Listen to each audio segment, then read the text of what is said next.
Hey guys, my name is Didier Konings. I work as a lead digital map painter for the Aaron Sims company.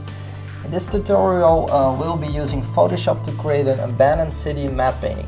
This session will cover the entire process, starting with gathering ideas and sketches to completing the painting. Ready to hand over to the compositing department. The video is sped up so you guys can see the complete process. During this you will get an in-depth look of each step and technique, and I will give you an inside look about working as a matte painter in a studio environment. So these are the three concepts I created to quickly explore some ideas for the matte painting. Before starting on the real matte painting, it's handy to first explore some ideas so they can be presented to the director, art director, or visual effects supervisor. For this project, I first presented them to Aaron, who is the art director of this project. He gave me some interesting notes and ideas on these concepts, like which direction he likes to go. I ended up with a mixture of the composition of the third concept and the lighting and mood of the second concept. So with that in mind, I started the first step, preparing the clean plate. Right now the composition is very symmetrical. I'm planning to have a main focus more on the left street building. So for that I found a photo to create a street corner situation on the right foreground, which also adds more depth. With this base composition, it's time to get rid of other people on the street. So let's start first with this guy. There are different kind of techniques to clean up and erase things away. I will try to show around all the different ways I use the most during this tutorial. So for this man, I paint him away by using the eyedropper tool to swap the pixel colors. The best way to do this quickly is using the hotkeys. So by alt clicking and paint with the brush tool, that's on 100% opacity. Later I switched onto 50% opacity to blend the colors together more. I also keep in mind where the light comes from and where it hits the edges. Beside that, it's good to have a background knowledge on how to draw basic shapes in different lighting situations. So since there are so many humans in this plate, I tried to start blocking in some cars to cover up the people. This saves us some time. So to erase all these people, I copied the clean plate and cut out this building section and flipped it horizontally, just warping it in the right perspective. And then I made a layer mask and invert that, and this allows me to paint away the section I want. For the street I did the same way as I did it to erase the man walking in front of that street pole. Just swap the pixels from the street section near the building with the eyedropper tool to get the right colors and values. In the end, a lot of things will cover this street section anyway, so it doesn't have to be 100% accurate. During painting, it's important to sometimes squint or blur your eyes if you paint. Then you can see if it's starting to work. Later you can get into detail and the textures and everything else once the values are blocked out well. So if you look at the building, it isn't how it's supposed to look, but for matte painting it's always good to aim for a 100% accurate reproduction of the plate. Try to stick to the plate as much as possible, but I always say respect the plate. But in this case I know we won't see much of the building anyway, but keep that in mind. I found it fun because erasing things probably can be quite a challenge sometimes. So right now I'm adding some details and trying to define the connection between the building and the street by adding some shadows.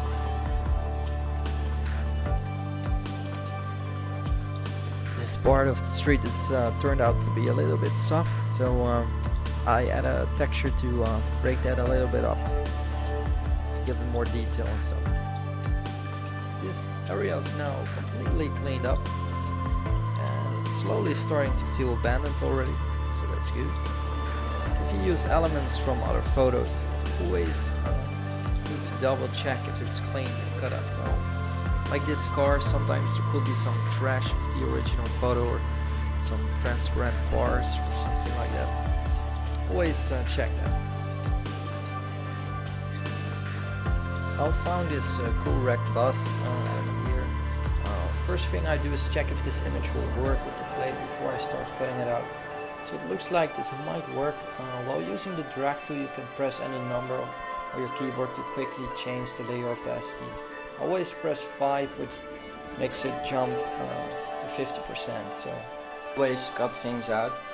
Most of the time when I have photos with no solid background between the object I want to cut out, I always do the following thing. I make a new layer and give it a contrast color. So in this case I make a solid blue, as you can see.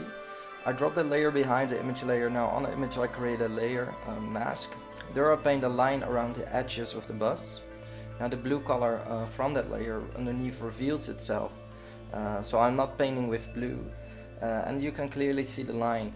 Now when I switch the alpha channel, the only thing you have to do is fill in the lines with the bucket tool, and there you have your clean alpha mask. Now I kept in the street, so I could paint it away by hand. It's handy to have that ground shadow part in. So I placed the bust behind the cars. Especially with matte painting, you want to have a logic kind of way of building up your layers. Keep in mind that the object that is most near the camera is on top of your layers.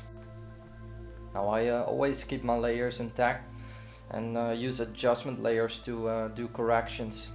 This allows me to paint or reveal adjustment layers via the layer mask.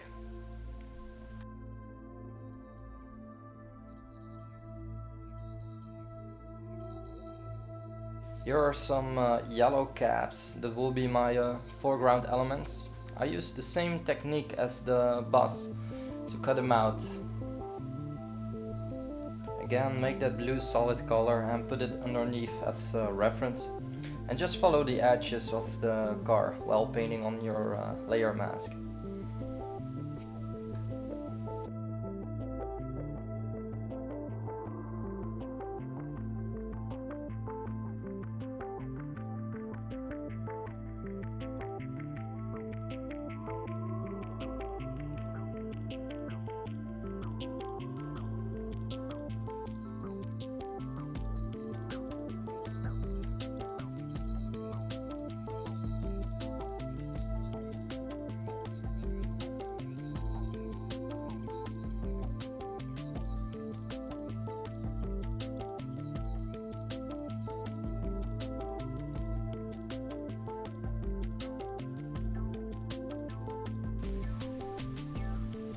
Now I want to destroy the traffic light. The first step is erasing the whole thing. So I copied my original layer and I paint away the pole with the spot healing brush tool. It's a very powerful tool which most of the time works, but sometimes with architectural lines it could be give some artifacts.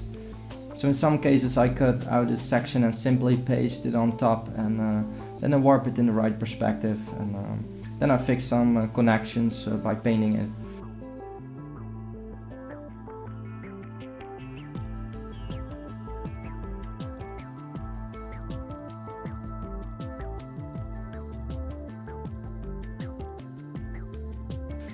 So now the traffic light is deleted. I can bring back the original layer and start to separate the pole from the plate. As you can see, there is a big contrast between the pole and the sky, so I use the select and then color wrench tool to cut out a section. The rest I cut out by hand. Never cut things out on your layer, always use the layer mask. And again, underneath put that solid blue layer for reference. Most of the time you want to be able to bring back erased parts, so that's always good to have that layer mask.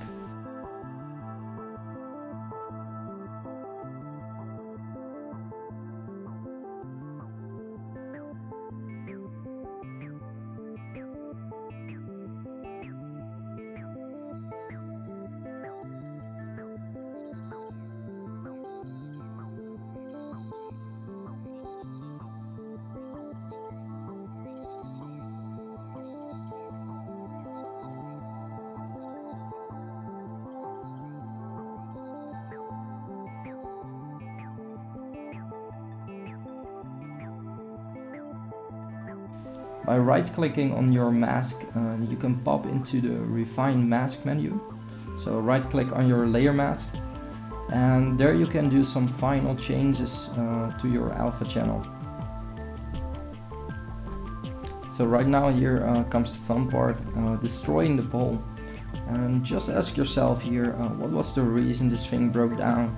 And also think about the physics and the weight. Is it possible or believable? That's very important. Try to look as much as possible to reference of such as broken traffic lights or such kind of things to get some ideas. I always like to create a little tension every moment. This cable could snap, for example, and the pole would probably fall down further. So just to make this situation more dangerous or interesting for the image. So I continue erasing reflections of humans and check that around and paint away lights or light sources.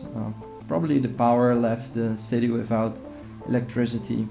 So that's very important to think about when you do this post-apocalyptic settings.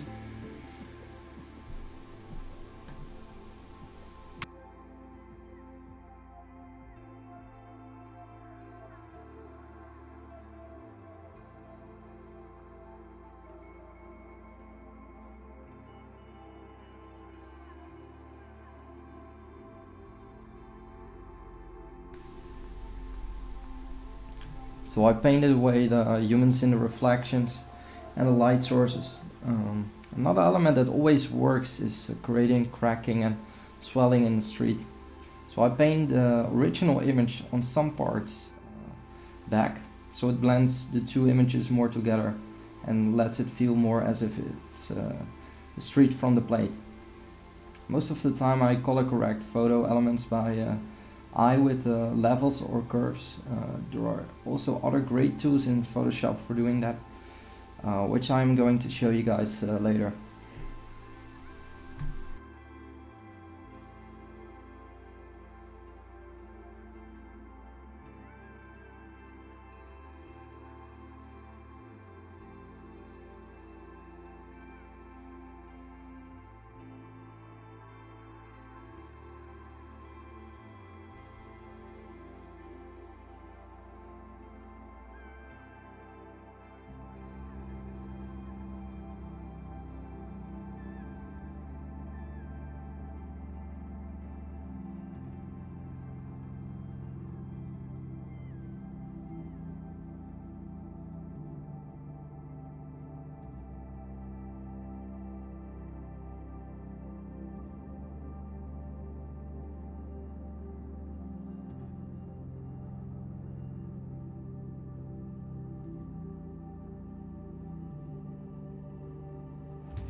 Sometimes the blending options can be very handy for blending in photo elements or textures.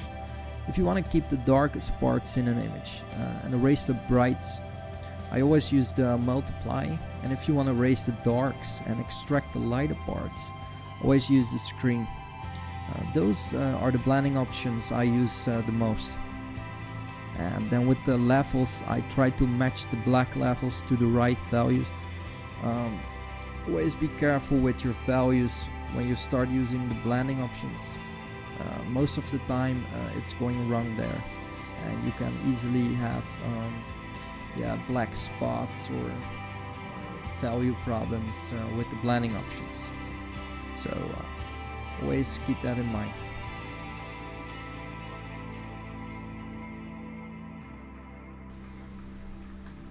So I have here some textures of dirt, and I warp them in the right perspective with the warp tool and transform tools, and then invert the layer mask, and then I reveal back the dirt by painting it. And this allows you to have control over where you want to see that dirt coming or where you want to place it.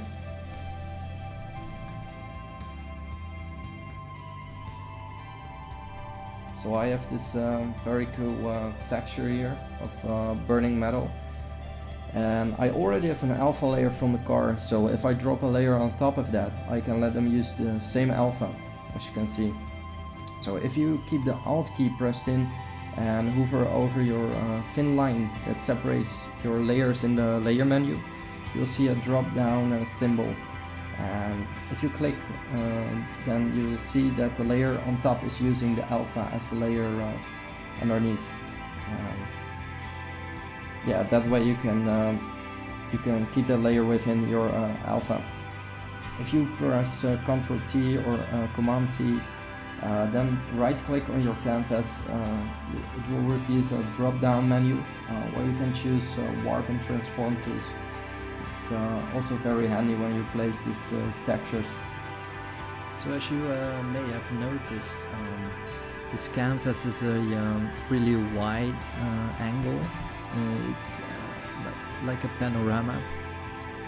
Probably this is a shot where you slowly follow a main character that's stepping out of the right building and going into this environment, and then the camera pans to the left, and it's following the main character. And slowly, when the camera pans and is following the main character, you will, as an audience, see more and more of the environment. So when the camera pans to the left, more and more will be revealed of the environment. And that's making it interesting, and that's why I kept my right side in the shade, and the left corner building as more kind of a center of interest, as a center point in the composition. So that's why that bus element is really working great there.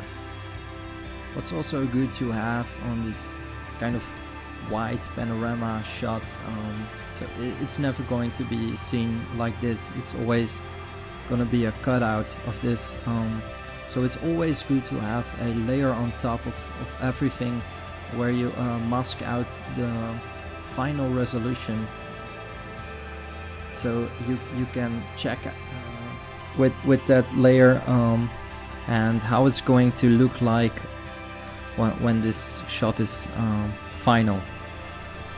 Most of the time, when you got a plate, it is when it's handed over from the compositing department, they already prepped it. So that means that the lens distortion is removed. Later on, that lens distortion will be added back in the compositing. So during the matte painting process, you paint a wall painting without that lens distortion. And what's also good to do during painting is put your painting in black and white to check your values.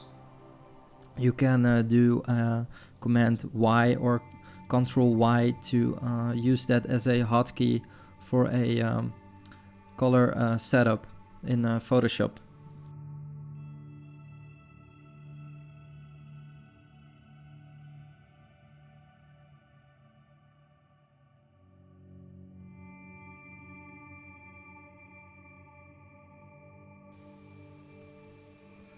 So right now I did the same trick to destroy and make the cars weathered and rusty with a combination of painting and texturing.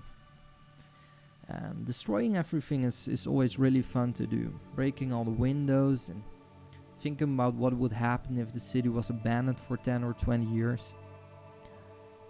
Yeah, there's no one who could claim this every day. Everything is gone and everything is going to start its own life, and yeah, nature takes over.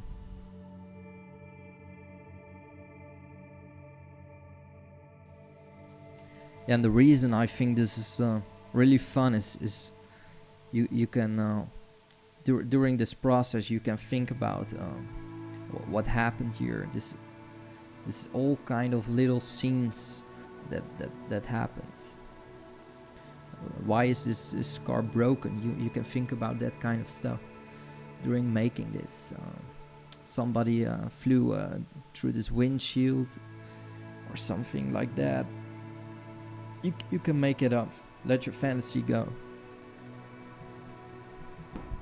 These kind of textures are always working great to establish the fact that these buildings were left alone for a long time and were exposed by a different kind of weather situations or atmospheres, and in the meantime, and it's also great for that post-apocalyptic setting. When you place these kind of textures, it sometimes works that something small can be used for something big, just as a texture from a pancake that where you on the structure, and it's a really small thing in our world, but it can be used for worlds or planets or something big, or rock landscapes or something like that.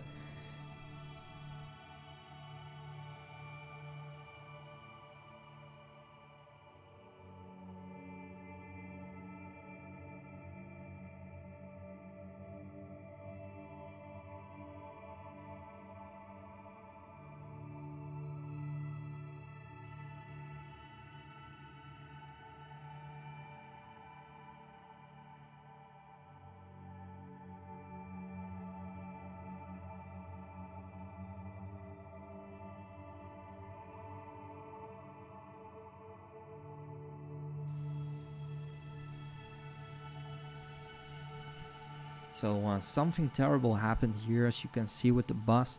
This bus driver was really panicking over something, so he drove this bus backwards into the store, or he came from the other side. Probably this type of building would have cracks or starting from point to impact. Now I hand paint the bus that's in shade, and place a building with some concrete textures and some debris. Think about what should happen when a bus drove into this building, and then you can get all these kind of ideas, like these cracks in this building, blend them in and color correct them so you keep the blacks. This setup in a multiply blending option.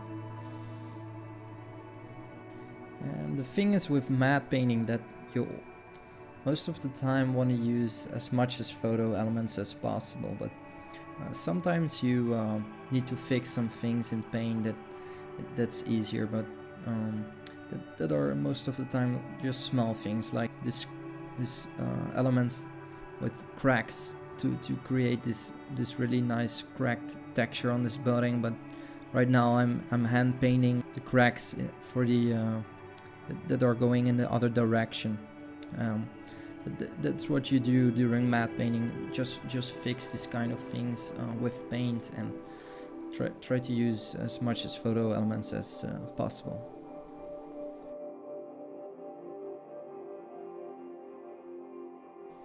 So because of the bus that drove into this building, all the windows probably would have been blown out by that impact.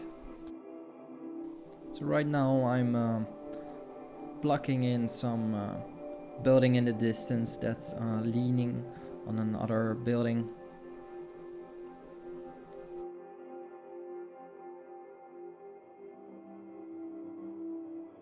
Later I will replace this building by a better building probably, but yeah, I need to have this feeling for the composition, so that's why I need to block this out. And right now I'm experimenting with some things and try to make it interesting. Your eye is being led by the path in the middle that ends in the view to the distance. This building is really interesting element for that. Yeah, for the windows I also think how should this glass break, and yeah, just look at reference of glass. How does it look like when these thin glass pieces are broken? And yeah, for this I I swapped the black values of nearest black pixels around this glass, and I use that to paint away the glass, or create the fact that it's broken.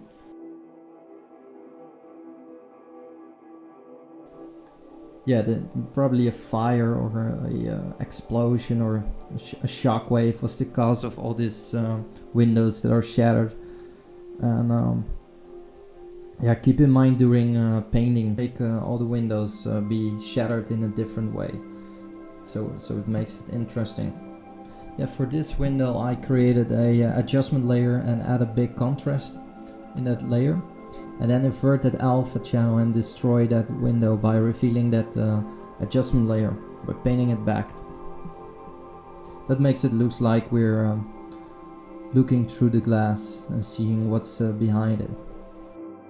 And then after that, add some texture of broken glass on top of it, blend it in. Yeah, for in the distance I'm using something different. Instead of painting all the glass, all the broken glass, I use a photo of some shattered windows and blend that in. Also works.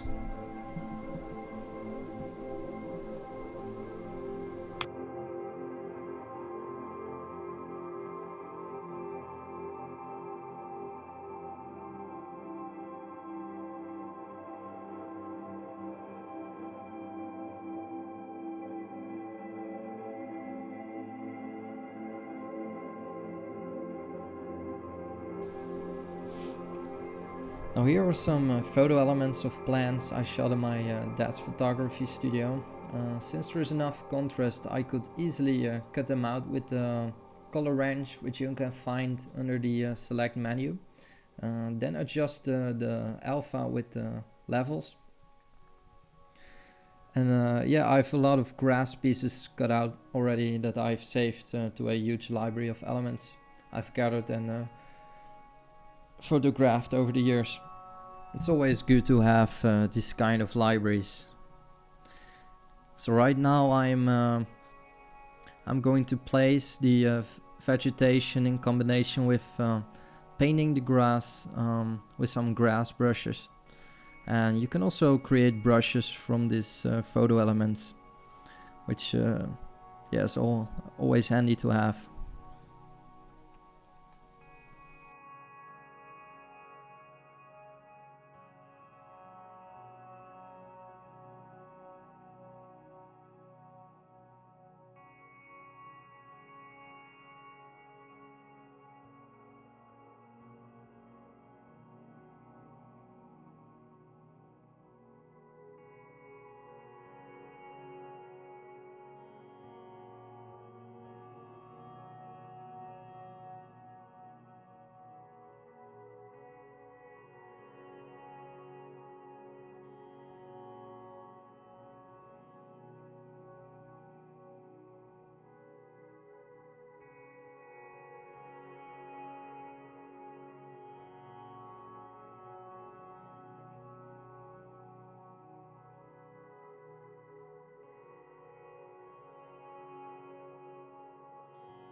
So here's a little experiment to create some shadow really quickly.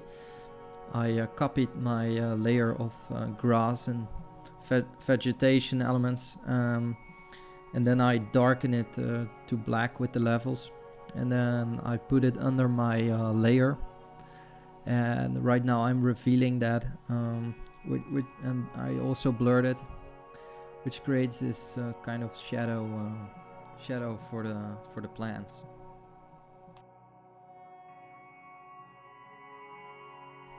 While painting this grass, think about that grass comes out of these cracks. So first thing what happens is that the street cracks open, and around that areas the grass starts to grow out.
Yeah, I also shot some ripped clothes that I will hang around.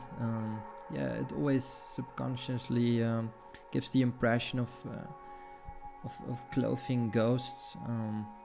This would look especially disturbing when it's animated or replaced by some plates of ripped cloths on the wind. But yeah, it's a really cool element. It makes it kind of this kind of horror town or ghost town or something like that. So yeah, it's a cool element. So right now I skip a little part here where I replaced the sky for a more daylight setting, as you can see. And I also gonna create a breakup in the path by creating a more kind of swamp setting in the middle. So I apply image, then from the horizon line, flip the image horizontally. This is a method to give you a nice reflective ground surface. Then invert the layer mask and reveal back the layer by painting the layer back. Yeah, this water breaks up the ground and helps to let your eye flow to the middle and to the distance. After that, you can also drop textures in the layer mask channel to break up the water. This makes it more believable. Yeah, as you can see, I ended up with this sunset daytime setting. Aaron really liked to see a normal daytime setting with a bright blue sky in contrast with the abandoned and overgrown environment. And that's a great addition to this piece. The days go on, even without humans. Purple represents my shadow, and the yellow would be the spots the sun would hit. And the cyan arrows represents the sunlight direction. That's also good to know. So with this plan, I established a sunlight spot on the left building to create a spotlight, and left the rest in shadow. I created one adjustment layer that I make everything look like it's in the shade.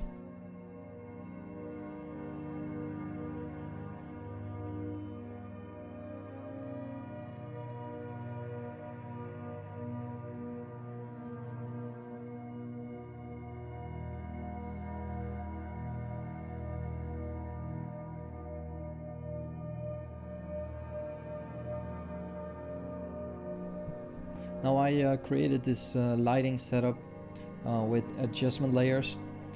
I brushed away the sections that are not lit by the sun in the layer mask, and I used that same alpha on a adjustment layer but inverted the alpha. And for that adjustment layer I used that one to bright and warm up the spots. So you have one for the shadows and an inverted version for the spotlights.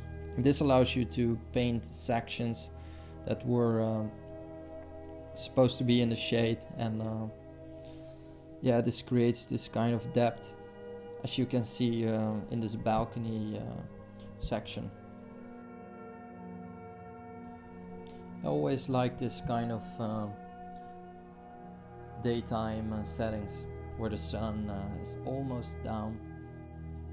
Some call it the golden hour.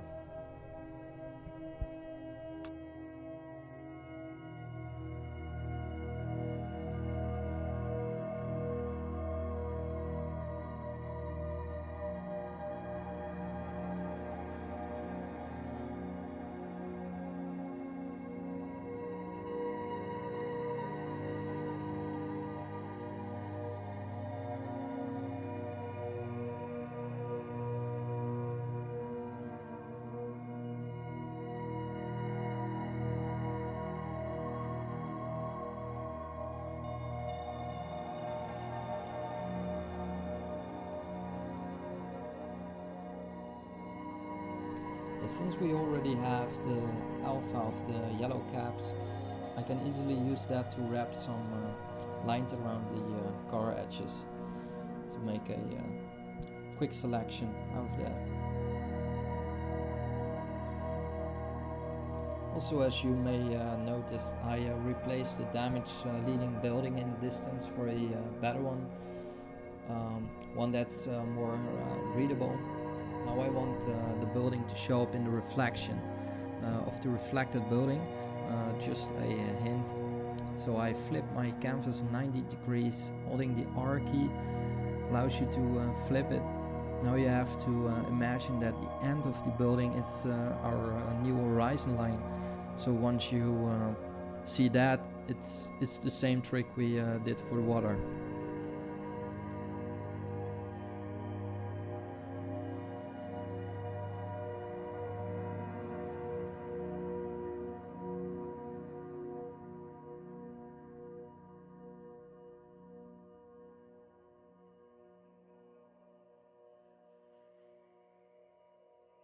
Now I feel like this traffic light isn't quite working, it isn't readable enough, so I want to replace it for something more interesting.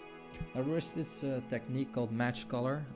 You first have to create a new file, there you paste down the image, so the match color gives you the option to color correct by using the color information from another image. It's a powerful tool, so now I do it again, but then without the color correction filters. I just wanted to show you guys the effect. So and then there is also this common issue you have that you have to keep consistent with the image quality. As you may notice, the image behind the traffic light is from another photo element. So that's more blurred than the original plate. So in some places the images are sharper and some are more blurred. I try to replace some sections or slightly blur some areas. Also during this stage you can look where you want to add some textures, just some details. Also try to move around your painting and see what things need to be fixed. It's also good to flip the canvas from time to time to get a fresh impression in this, especially in this state. So right now I'm adding a little bit atmosphere behind the traffic light to separate it a little bit more from the background. It helps it reading and let it pop out more.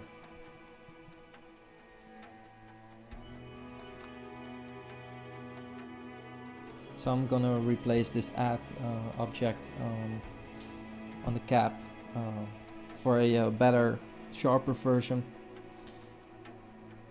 Like I said, you have to keep consistent with this if you use other elements.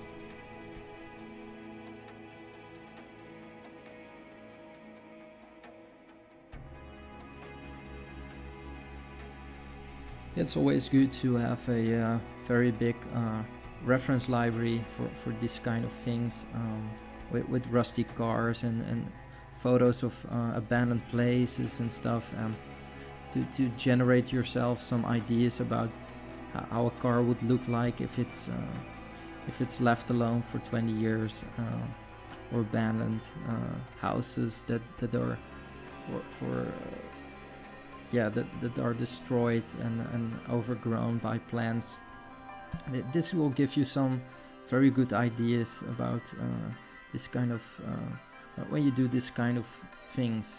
And also it's very good as a map painter to keep your eyes open when you walk around in the world. And I always look around how light reacts and how things looks like, and you save that to your memory. And sometimes during this kind of processes of when you're painting, it pops up that kind of ideas, or you look into your library, what I said, and this will give you some great ideas about or some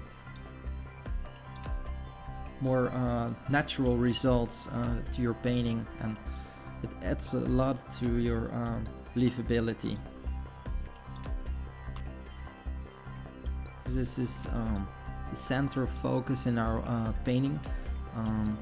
I want to add a little bit more green on this section. This establish more our overgrown idea, and it makes it more rich. So just a slightly little green on this area.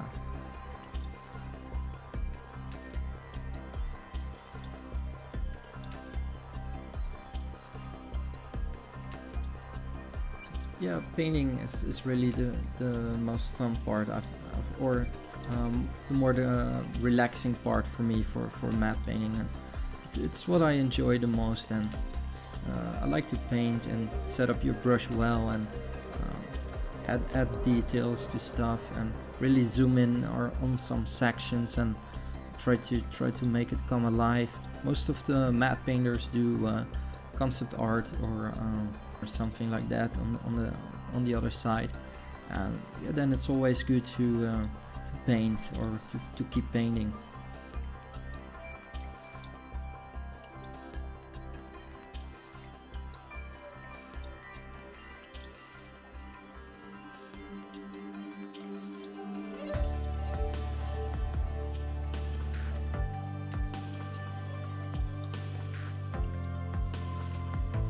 And like I said before, you try to use as much photos as possible. Like you see here on this plan, something isn't working well, so I fixed that with paint, and it's always that combination of photo and paint on top that's making it blending to one piece.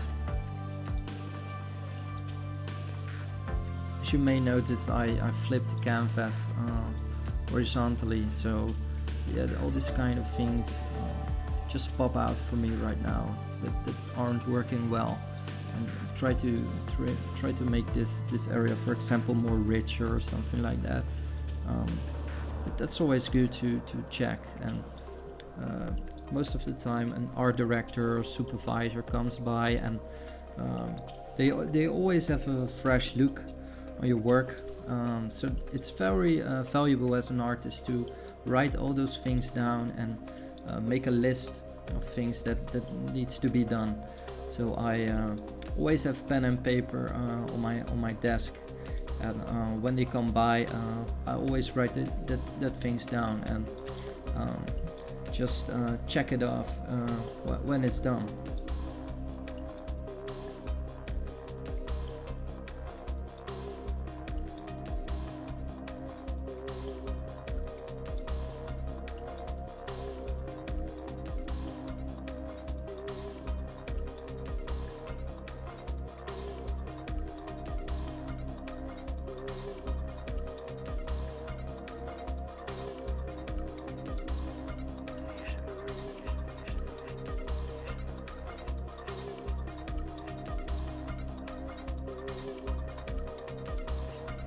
So these are really the last steps to make things a little bit more interesting.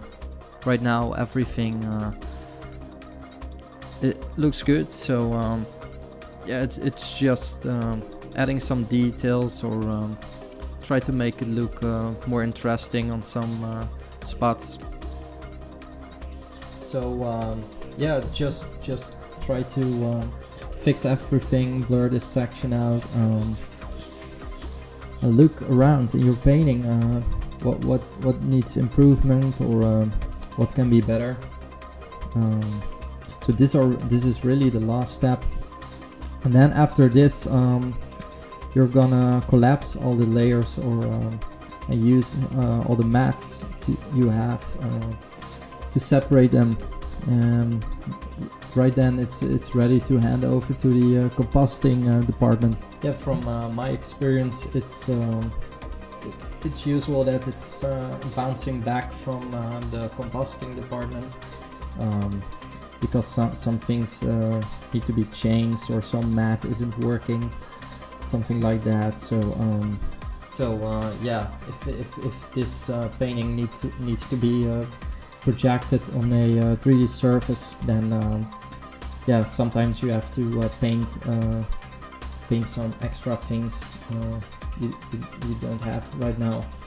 So it's really a collaborating process in the end. Yeah, it really depends on the studio.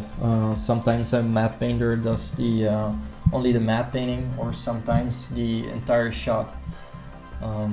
it depends on the pipeline you're in. Yeah, maybe in another tutorial I will talk about more about that, focusing more on a 3D environment or compositing environment for a matte painter. So, but for now, this is it. So, alright, I hope you guys enjoy this tutorial, and thanks for watching.